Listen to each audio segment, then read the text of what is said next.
la procédure de l'investigation du soi, c'est toujours la même. Après,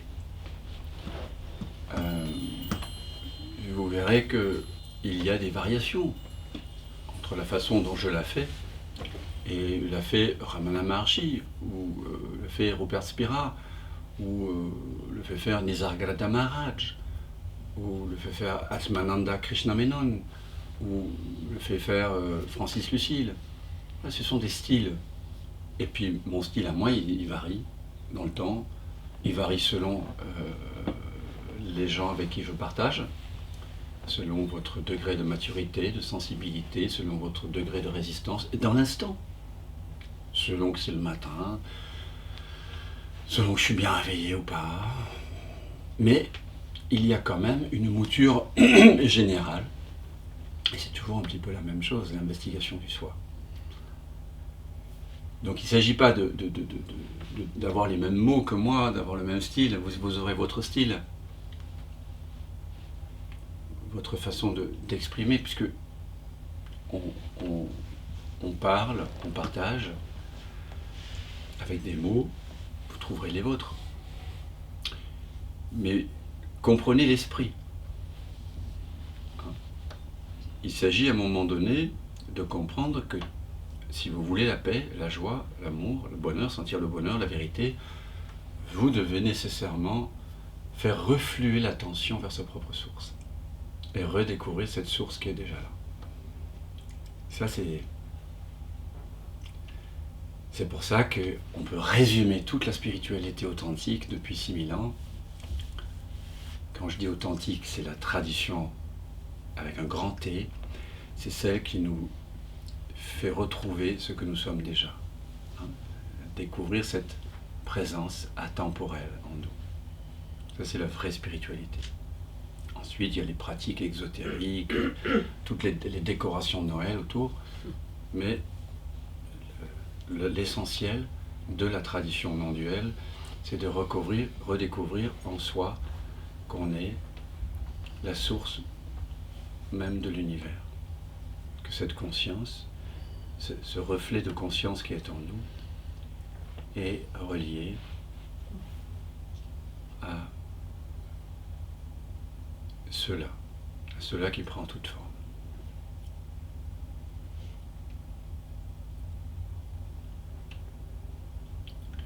Et donc, une phrase résume tout ça, c'est la phrase de Huineng, 6e patriarche de Chen, qui dit « Retourne-toi, le secret est là ». Nous voulons toujours aller de l'avant. La pensée va de l'avant. Pour penser, il vous faut aller d'un point A à un point B.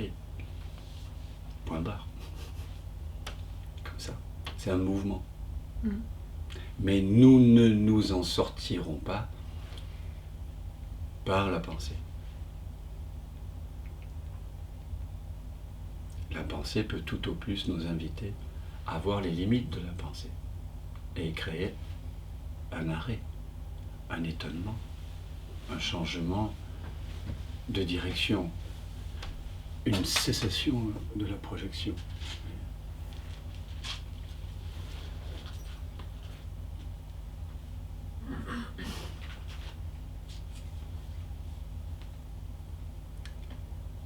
Retourne-toi, le secret est là. Eh bien, je vous propose une petite pratique qui, pour moi, était vraiment salutaire, au sens profond du terme, qui m'a sauvé, avec aussi la présence aimante de mon maître vivant, Frédéric Moreau, et la lecture du Je suis, cette Bible du XXe siècle de Nisargadatta Maharaj. Tous les trois, à leur façon, m'ont ramené vers moi-même. Et de résumer cette phrase de Huineng, retourne-toi, le secret est là. Et hier, nous nous sommes retournés avec l'exercice du doigt, avec l'investigation du soi. Nous l'avons fait ce matin aussi. Maintenant, je vais vous inviter à une autre expérience de Douglas Harding, et qui pour moi était presque plus évidente. Nicole, tu en parlais hier, tu l'avais fait avec mon ami José Leroy et Lorraine. Ce sont de bons amis qui partagent aussi avec beaucoup de talent et de passion cette reconnaissance de notre vraie nature à travers les expériences que Douglas a concoctées pour nous. Et donc l'expérience que je vais partager avec vous, pour moi, elle a été vraiment, c'était l'expérience par laquelle que j'ai fait des milliers de fois et qui chaque fois me rappelait à moi-même avec une simplicité déconcertante. C'est l'expérience de se revêtir d'espace. D'accord ? Vous l'avez tous fait. Et moi aussi. Des milliers de fois, vraiment sincèrement. Je le faisais des dizaines de fois par jour même. Voire des centaines de fois par jour. À un moment donné dans ma vie, comme si à chaque pratique, il y avait une joie, comme je vous dis. Dans le monde chrétien, il y a une tradition avec un petit t qui est celle de se faire baptiser. Donc on met de l'eau lustrale sur la tête du bébé et on suppute, symboliquement une connexion avec Dieu. Bon. Et puis arrive le moment de la communion aussi. Alors là, 16 ans. Je sais pas, vers l'adolescence ou vers 16 ans, où l'individu est censé de lui-même renouveler ce lien, ce pacte. Et bien là, on va utiliser non pas de l'eau lustrale, mais de l'espace lumineux, de l'espace de clarté, ou plutôt l'espace de transparence. Nous allons nous transpercer de transparence. Alors, toutes les expériences de Douglas Harding, gratitude à lui, sont des moyens extrêmement simples, pratiques, ludiques, voire scientifiques, parce qu'ils sont reproductibles, dans une certaine mesure, pour redécouvrir non pas la personne, un objet comme dans la science, mais le soi, le sujet ultime. Et donc celle-là s'appelle se revêtir d'espace. Donc je vous invite à la faire avec moi. Comme vous le savez, vous êtes votre propre autorité. Nous allons donc prendre les deux mains, comme ça, et tenir, entre guillemets, c'est pédagogique, un espace vide entre nos deux paumes. Cet espace, il est complètement vide. Il est tellement vide que vous ne pouvez pas dire qu'il est suisse, belge, français, danois. Il n'est pas non plus féminin ou masculin. Il n'est pas vieux, il n'est pas jeune, il n'est pas en bonne santé, il n'est pas malade. Il n'a pas de désir, il n'a pas de peur. Il n'a pas d'identité. Il est vide d'identité.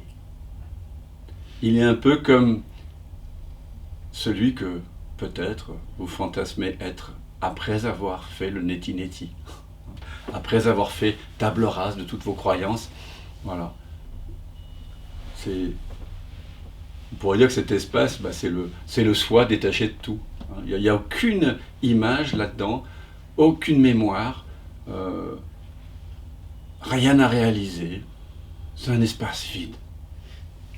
Et parce qu'il est vide, figurez-vous, et vous pouvez le vérifier, il accueille la guitare, la lampe, les amis qui sont là, tous les objets, tout l'environnement, sans aucun jugement. Il ne dit pas, celui-là il devrait être plus comme ça, moins malade, plus réveillé, voilà, devrait se coiffer comme si, tiens, pourquoi est-ce que la chemise elle est fleurie alors qu'on est en plein hiver? Non, tiens. Et même si le mental il raconte tout ça, l'espace il accueille tout ça. Il accueille à la fois les couleurs, les formes, les pensées, les sensations, les odeurs, les goûts, il accueille tout. Sans commentaire, c'est extraordinaire. J'aimerais bien être ça. Ce serait cool, vraiment, si j'étais cet espace. Voilà, là, je serais délivré. Délivré. Délivré. Mes filles qui chantent ça. Voilà. Hein. Et vous pouvez aussi remarquer que cet espace, il est atemporel. Ça veut dire quoi? Ça veut dire que vous pouvez, par une sorte de pressentiment, d'intuition, vous dire que cet espace, il préexistait à cet appartement, à ce quartier de Paris, du 19e arrondissement, même à la Fondation de Paris. Il était là avant. Lucrèce, quand Lucrèce fut fondée, il était là. Quand les hommes préhistoriques sillonnaient les plaines à la poursuite de mammouths, cet espace était là. Quand la comète ou l'astéroïde a frappé le Mexique et a recouvert la Terre pendant des millions d'années de poussière, voilant le Soleil et faisant disparaître 99% des espèces vivantes il y a 65 millions d'années, cet espace était là. Quand les premiers poissons commençaient à sortir, selon la théorie de Darwin, sur des pattes et respirer hors de l'eau, cet espace était là. Avant même que la Terre naisse, cet espace était là. Donc c'est un espace atemporel qui est hors du temps, mais qui par conséquent accueille toute chose temporelle. Tout ce qu'il accueille naît et meurt. Vous êtes aussi OK avec ça? Vous me dites, hein, parce que je ne veux pas vous faire croire des choses. Ici, on n'est pas là pour croire, mais pour voir. OK. Bon, alors cet espace, ce serait sympa. Si j'étais ça, je serais quand même délivré, libéré de... si j'étais cette atemporelle présence qui accueille tout. Et d'ailleurs, là, il y a une télé, on pourrait mettre sur cette télé, des gens qui dansent ensemble. On pourrait mettre des gens qui s'entretuent, des gens qui méditent ensemble. On pourrait regarder un film d'horreur, on y viendra, Charlotte. Au 10e stage, elle a refusé de regarder un film d'horreur, alors que je lui proposais de tenir la main et d'investiguer la nature de l'écran à chaque scène, et de voir que l'écran ne saignait pas. Je n'avais pas de télé, jamais, alors je... Bon. Ici, on investigue la nature du soi qu'à la mesure de votre capacité. Ouais, voilà. C'est pas aussi plein, l'espace? Mais vous voyez que si on mettait un film d'horreur ici, l'espace l'accueillerait. Et il ne serait pas horrifié. Oui, oui, ça et je comprends. Et en même temps, voilà, tu le comprends. Oui, oui. Et maintenant, on va l'expérimenter. Non. Et puis, si on regarde, voilà, des enfants en train de se balader dans la nature, ou je sais pas, en train de s'émerveiller devant la beauté des fleurs, des chants d'oiseaux, et cet espace l'accueillerait de la même façon. En fait, cet espace, c'est un peu comme l'espace de conscience, d'accord, dont on parle depuis 2 jours. Il y a ce qui apparaît dans la conscience, tout ça, il est rempli de quelque chose. Par contre, le vide, là, lui, il est toujours là. Il est toujours là, il ne cesse d'être là. Par contre, quand on est fasciné par la guitare, ou par les fleurs, ou par le film d'horreur, ou par les balles de jonglage, alors là, on oublie parfois que cet espace est là. Mais il est toujours là, on est d'accord? Okay. Bon. Mais, voilà, je ne le vis pas comme étant moi. Si je le vivais, je serais éveillé à ma vraie nature, on est d'accord? Si j'étais cet espace. Or, 3 choses me font dire que je ne suis pas cet espace. D'abord, cet espace, il est là-bas. Or, moi, je suis ici, d'accord? Donc, si je prétends être cet espace, je serai un peu schizophrène. Je prétendrai être quelque part où je ne suis pas. Deuxièmement, je ne suis pas sûr que cet espace-là, il est conscient de ce qui apparaît en lui. Or, moi, je suis conscient. N'est-ce pas? Vous êtes conscient? Vous êtes conscient? Tu es conscient maintenant, ça y est? Et puis, cet espace n'est pas conscient de lui-même en tant qu'espace, a priori. Je peux pas en être sûr, mais l'expérience me fait dire que s'il y a quelqu'un de conscient ici, c'est Bibi, c'est moi. C'est je. Je suis conscient d'être conscient. Donc ce que nous allons faire, nous allons, cet espace qui est à distance, on va le tenir comme ça, on va le fermer comme si on tenait une fenêtre ouverte. Et on va, regardez ce qu'on va faire, on va ramener cet espace, on va se revêtir de cet espace pour voir ce qui se passe quand je le ramène là où je suis. Donc je le ramène, et il contient par conséquent de plus en plus de choses, et alors qu'il se rapproche de là où je suis, les bordures se floutent et laissent apparaître de plus en plus de choses, de formes, de couleurs. Et à un moment donné, cet espace qui était là-bas, il coïncide parfaitement avec l'espace qui avait toujours été là, au-dessus de mes épaules. Maintenant, l'espace qui était là-bas n'est-il pas devenu, soudain, l'espace que je suis? Alors évidemment, l'espace que je suis était déjà l'espace que je suis. Simplement, par cette pédagogie, se revêtir d'espace, l'espace prend conscience de lui-même en tant qu'espace. Désormais, l'espace qui était là-bas et qui était pas conscient, mais qui contenait tout, sans effort, est maintenant conscient. Non seulement il est conscient de la scène, avec tous les amis présents, les couleurs, les formes, les objets qui apparaissent, mais en plus il est conscient de lui-même comme étant source de tout cela.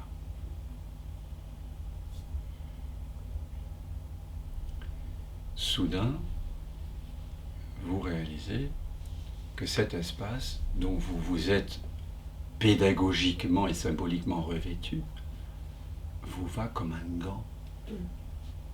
Pourquoi? Parce que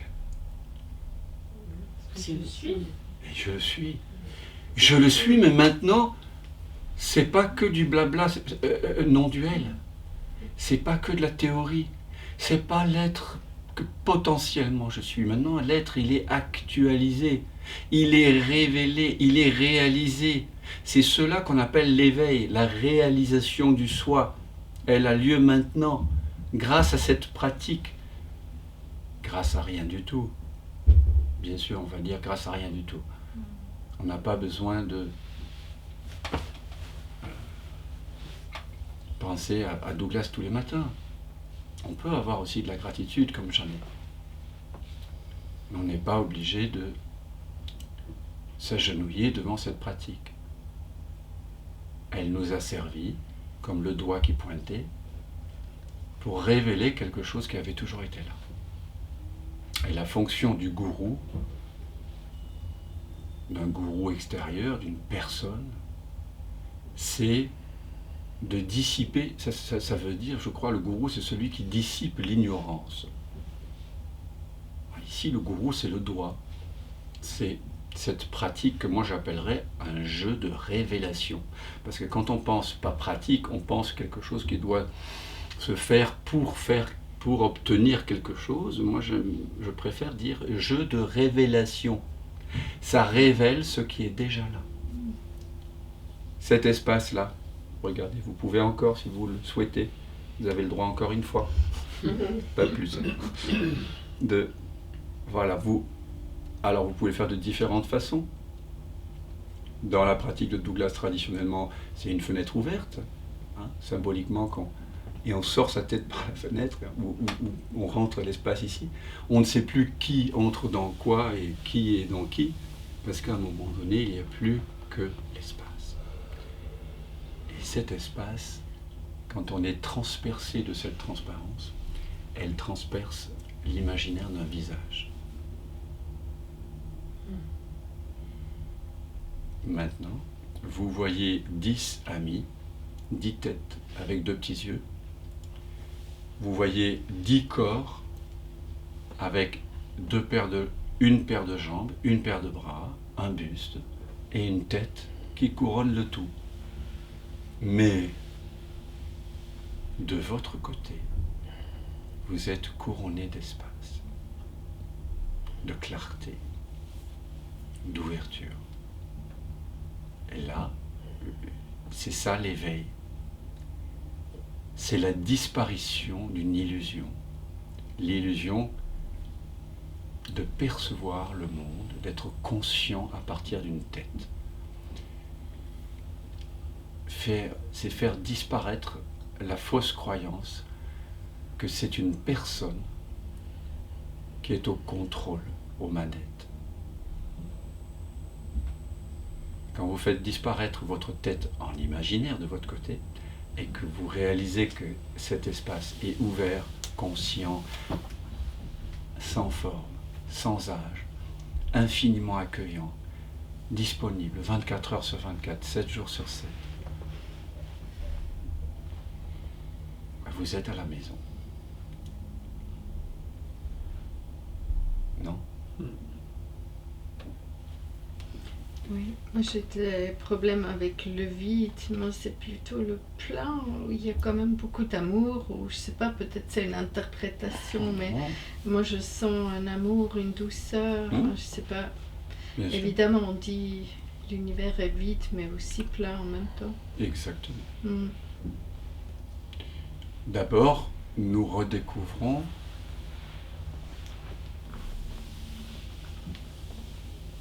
que ce qui perçoit n'est pas une tête, n'est pas quelqu'un. Il n'y a même rien qui perçoit, il y a juste perception. Et comme tu fais bien de nous le dire et de nous le rappeler, ce vide ici que je redécouvre, il est plein. Il est plein et il ne manque de rien. Ce vide n'a pas envie qu'il soit rempli d'autre chose que ce par quoi il est rempli. Et c'est ça qui est important. Si vous voulez que l'univers soit différent d'une virgule, d'un millimètre, si vous êtes mathématicien, ou d'un comma, si vous êtes musicien, de ce qu'il est, alors il y a de la souffrance. Ça veut dire que cet espace, vous en faites quelque chose de personnel. Vous rajoutez, vous confondez l'espace ouvert, qui est déjà là, qui est votre vraie nature, avec la pensée « je suis Catherine, je suis Dan, je suis Déborah, je suis José, je suis Agnès ». Donc, quand vous vous posez à partir de « je suis », ce qui est conscient,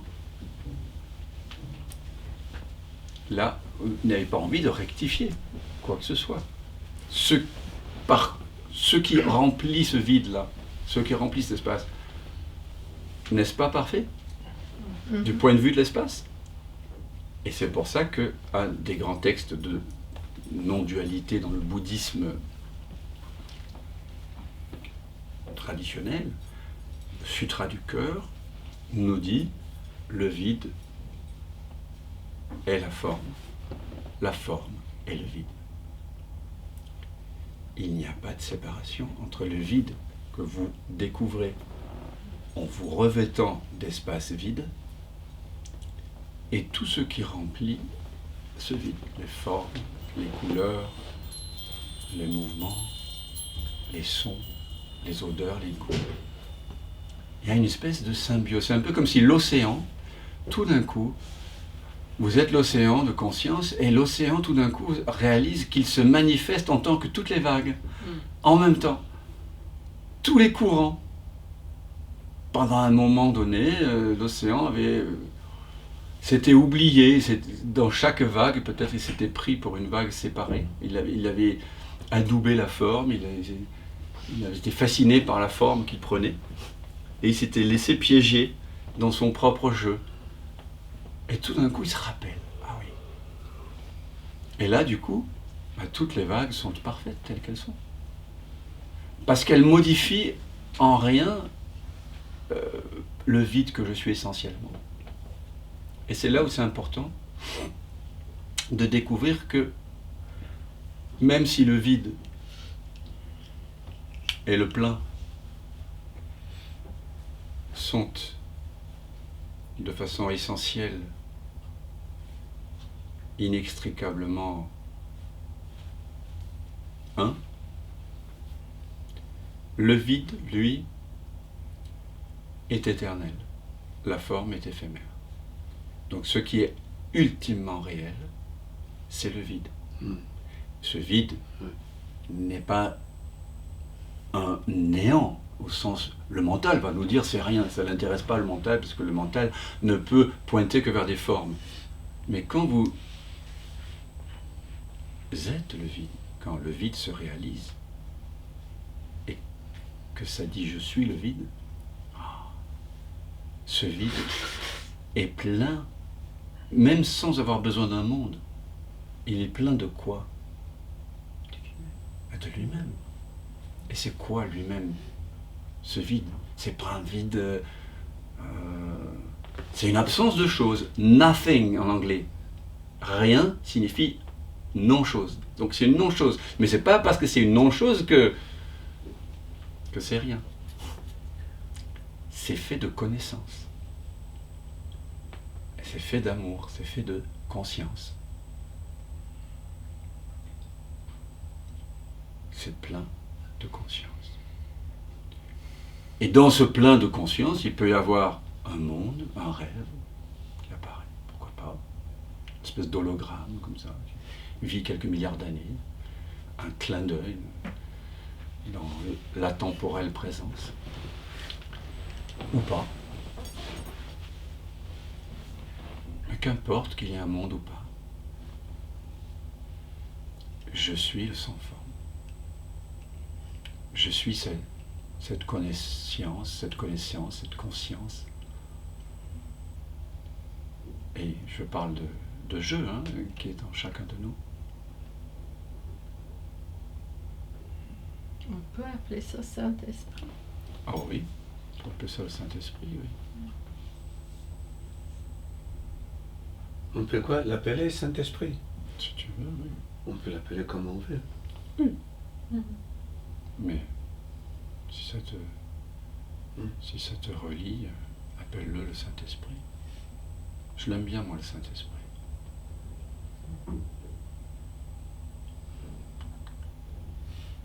Il y a un très beau sermon de Jean Tolaire, 14e siècle, épigone de Maître Eckhart, c'est de son enseignement.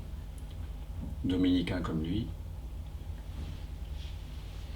c'est le serment de la Pentecôte. J'ai écrit un article là-dessus sur mon blog, Éclore en conscience. Il dit,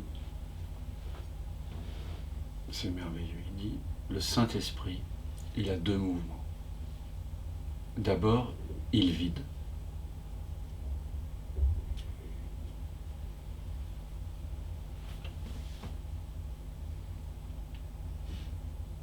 Il vide. D'abord il vide et ensuite il remplit. D'abord il vide et ensuite il remplit dans la mesure où il trouve du vide.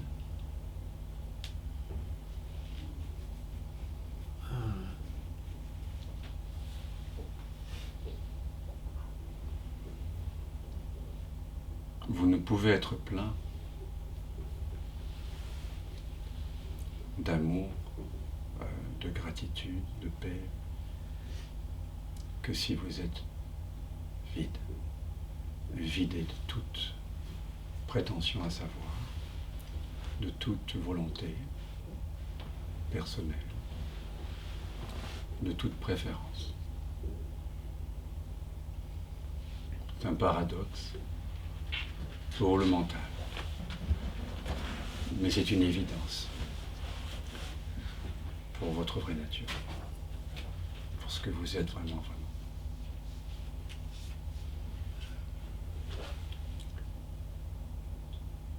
Donc oui, Charlotte, oui, ce vide, il accueille.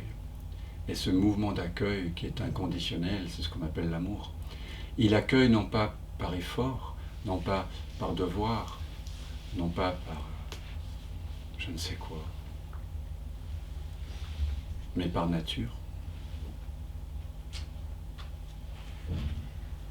C'est sa nature, c'est ta nature que d'accueillir. Ta véritable nature ne peut pas, n'a pas en lui de réactivité, de résistance. Il dit jamais non. Cette ouverture ici, elle ne sait pas dire non. Et il peut y apparaître le mot non, la pensée non. Le corps peut se contracter, mais ces noms du mental, ces paroles énoncées, non, refus, sensation de refus dans le corps, tout ça, ça apparaît dans un grand oui, qui est déjà là. Donc l'acceptation n'est pas quelque chose que tu fais.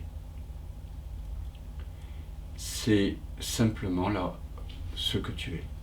L'acceptation, c'est ta vraie nature.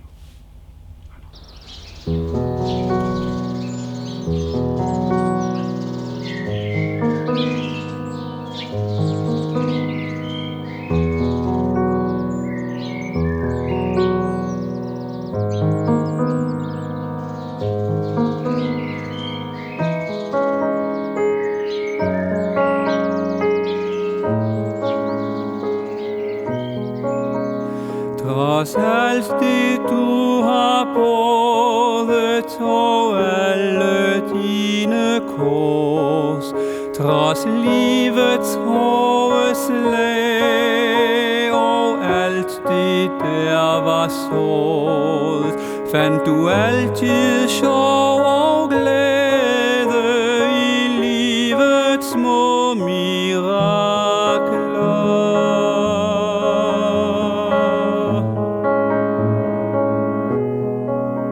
Trods ensomhedens baner og alderdommens vaner, trods livets indre fængsler og de forsømte længsler, gav du altid tid og varme smil til mennesket omkring dig.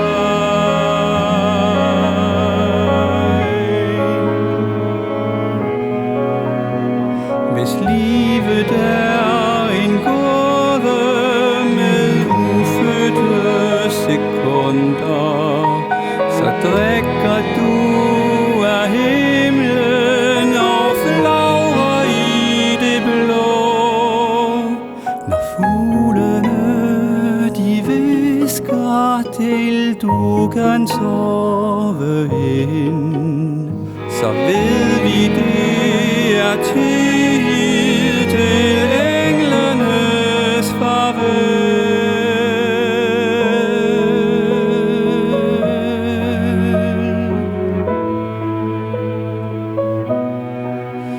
Du lærte os at klovne, du fik os til at grine, du var så sød